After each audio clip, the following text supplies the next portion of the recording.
The 10th chapter, called Bounding Spirits, has a beautiful beginning. There's a lot to see here, I agree, but you're more interested in ninja stuff than all this beauty, so I'll skip straight to the game. As soon as the chapter begins, move forward. There will be enemies and the first chest ahead.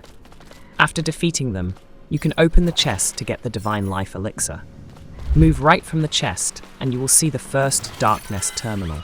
Surprisingly, there are no additional quests in this chapter, so you can only replenish your supplies here. Move right from the DarkNest Terminal. You will see a tunnel, and after a few turns, you will find yourself in front of a closed door. Open this door, and you will see a room ahead with the Purgatory Gate. Next, I will tell you what awaits you inside this trial.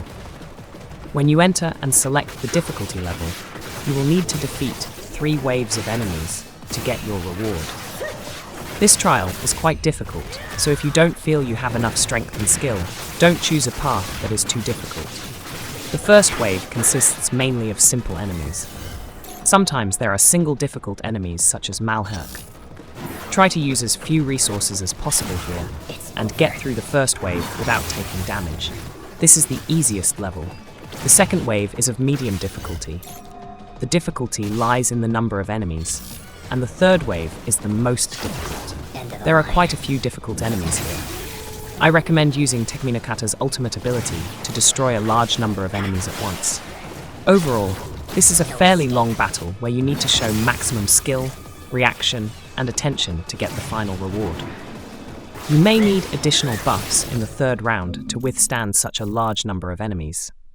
After Purgatory Gate, you will return to DarkNest Terminal. Restock your supplies here and then move to the left of DarkNest Terminal. Here you will see a stream of water with a shark fin swimming in it. Use your pond strider and move along this stream of water. Avoiding obstacles sticking out of the water, you will jump over the abyss and find yourself on a platform. At the end of the platform, a portal will appear from which enemies will emerge. You must destroy the portal and all enemies, and then open the second chest behind the portal. Inside the chest, you will find the Divine Life Elixir. Now go back to the beginning of the platform and jump left onto the other platform. Here, you also need to defeat the portal at the end of the platform and open the third chest behind it. This chest contains the Divine Life Elixir. Be careful, a new enemy has appeared on the central platform, so go back there. After winning, find another platform to the right of the central platform. Here, everything is the same as you did on the left. First, you must destroy the portal and all enemies, and then you can open the fourth chest and get the Divine Life Elixir. Keep going forward. You won't get lost here. Your path will be limited. But when you get to the place I'm showing you, be careful. There is a yellow ladder to the left of your path. It's easy to miss, but if you want to open the fifth chest, you need to find this ladder.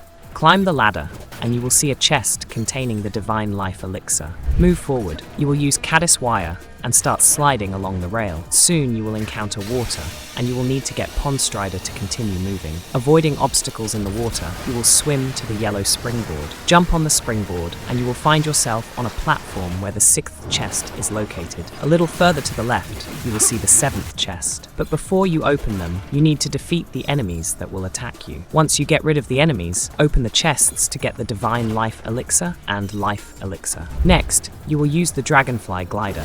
As you fall, carefully move to the right or left to avoid hitting the electrified beams. At the bottom, you will encounter a stream of water again, and using the Pond Strider, you will move forward. Then you will jump onto the shore, where enemies will be standing. You will need to defeat them all again in order to open the eighth chest. Inside the chest is the Divine Life Elixir. Next, you need to break down the wooden barrier that is still blocking the road. Jump into the water using Pond Strider. Almost immediately, jump onto the shore, where enemies are already waiting for you. There are quite a few of them here, so get ready for an active battle. Next, on the left, you will see a platform with a group of enemies that you must defeat. Only then jump to the next platform, where the ninth chest is located. Deal with the enemies and get the Divine Life Elixir here. A rather dynamic part of this chapter awaits you ahead. You will float on water, duck and dodge obstacles in this area. Then through the portal, you will jump into the city on a monorail. Here you also need to jump over obstacles and dodge them. At the end of the monorail, there will be another portal that will take you to a platform with enemies. A space vehicle will appear on the left, which will add enemies to you. After victory, you can approach the second DarkNest Terminal to restore your health and replenish your supplies. Ahead lies another dynamic path across water and monorail, which you will handle without any problems. But watch this section carefully. At the end of the long monorail, you will jump onto the water, and there is a spot here that is easy to miss. Ahead, you will see a large obstacle on the left, and the opportunity to bypass it on the right. But you need to use the caddis wire and jump onto the bridge above. Some pretty tough enemies are waiting for you here. In addition to the usual monsters, you'll have to defeat Malherk. As a reward for this battle, you can open the 10th chest to get the Divine Life Elixir, and the 11th chest nearby to get another Divine Life Elixir. But that's not all. Don't rush to jump off the bridge into the water again. There is a platform on the bridge where you can jump to the second floor. Here you will face another difficult battle with Malherk, and then you will open the 12th chest and receive a Divine Life Elixir. Decide for yourself if these battles are worth such rewards. Next, you will face a very difficult and long battle. First, you need to get to this place. Using Pond Strider, you will cover a fairly long distance. There will be various tunnels and water streams. At the end, you will see a yellow springboard. Jumping on this springboard will take you to a large platform. There are 3 chests in the center and another chest a little further away, hidden from view. But before you open these chests, you have to defeat your enemies. There will be a lot of them here. I didn't even count how many waves. During the battle, I even thought that this was some kind of glitch in the game, because the enemies didn't end for a long time. The further you go, the more there are. The difficulty of the battle gradually increases. At the end, you have to defeat a large number of difficult enemies, so I advise you to save your ultimate ability for the end of the battle in order to use it in Berserk mode with maximum benefit. After the victory, open the 13th chest to get the Divine Life Elixir. In the 14th chest, you will also find the Divine Life Elixir. The 15th chest hides the Divine Life Elixir again. And finally, in the 16th chest, there will be the same Divine Life Elixir. Next, take a short break and move along dynamic monorails and water.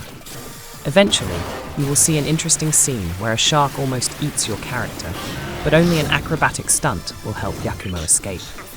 Next, there will be a small platform with enemies that will not cause you any particular problems. Ahead lies the final path to the boss of this chapter. I'll say right away that this path may prove to be quite difficult, even though you won't have any enemies ahead of you. To begin with, you need to cover a certain distance in the already familiar acrobat mode. You will slide along a monorail, run along walls, and fly in a stream of air. But at the end of this route, a difficult freefall awaits you. The main difficulty here is to move correctly while falling down, so as not to get damaged and get into the portal. If you miss the portal, you will take damage and have to start all over again. Before the boss fight, don't lose any health in this area. When you start falling, move forward first. The next portal will be slightly to the left. To get to the third portal, you need to move forward again. The last portal will be almost in the center. You're there. This is where the boss fight will take place. Let's move on to the tactics for fighting this boss. I'll say right away that I didn't find the fight difficult. Perhaps because I'm already used to the bosses in this game. Your opponent, Cetus, moves a lot, but those movements are of little use. Try to always stay to the side of this shark. He cannot inflict damage with his fins. However, if you stand in front of his head, you risk being constantly attacked, which you will need to dodge. In general, these attacks are easy to predict, and if you notice them, you can easily dodge them. In general, I used simple attacks on the boss, just delivering them quickly and hardly using any skills, so as not to waste time on combo animations. In my opinion, in this fight, it is better to deal less damage per hit, but to deliver as many hits as possible. When Cetus summons small fish and other monsters, it is better to switch to Magatsuhu to quickly neutralize them. When Cetus dives underwater, you will see a circle of a different color on the surface of the water. At this time, you need to keep moving and avoid the enemy's attacks from underwater. In general, Cetus has 2 phases that are as similar as possible. The second phase was expected to be more difficult, but this is not the case. The small attacks that Cetus receives in the second phase are avoided in the same way as all of his attacks in the first phase. When the Berserk mode reaches its maximum level, I recommend switching to Yatosen and using the ultimate ability to deal maximum damage. I am sure you will be able to handle this opponent without any particular problems. Although it is large and formidable, it is not as difficult as it seems. Of course, after winning, you will save Sayori and receive a new weapon as a reward. This is a very necessary and useful weapon that you will use quite often in the future. This concludes Chapter 10 of Bounding Spirits, and all that remains is for me to congratulate you on completing it. If you found this video useful, please like it and subscribe to the channel. There are many interesting things ahead in Ninja Gaiden 4, as well as in other games that will be released soon.